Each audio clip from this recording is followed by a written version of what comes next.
Welcome back to our channel. In today's video, we are going to show you how to recover deleted pages, posts, or jobs in WordPress. Let's begin. Now, the first thing you need to do is to log in using your credentials, or simply click on the Get Started button here.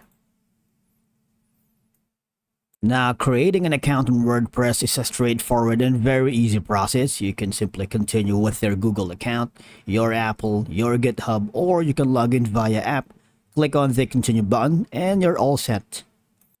In WordPress, recovering deleted pages, posts, or any other content is possible through 8 different methods, and one of them is just simply going to the trash feature. Now, once you are logged into your WordPress dashboard, you need to access your WordPress admin area and navigate to the trash. That means you need to go to the posts if you created, or pages or jobs, depending on the type of content you want to recover. But for now, we're going to be using pages. So click on all pages. So from here, you need to look for the trash option. Okay, so here I have published, drafts, and a lot more.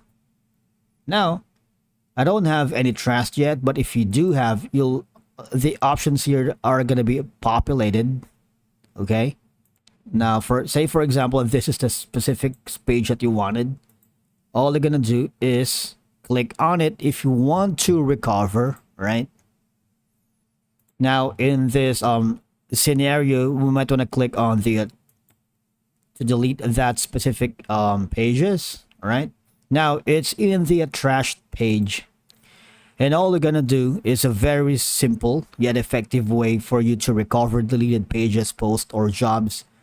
Toggle menu, click on the 3 dots ellipsis and click on restore, so that you would be able to recover any deleted pages here, posts, or jobs on the website.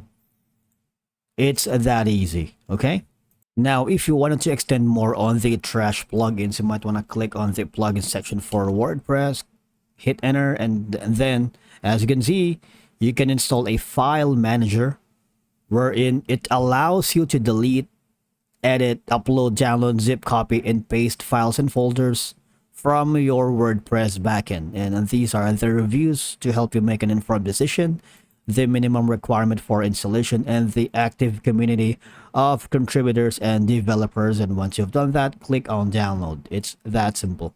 And I believe that's a wrap for today's video. Thank you so much for watching. We will see you again in the next one.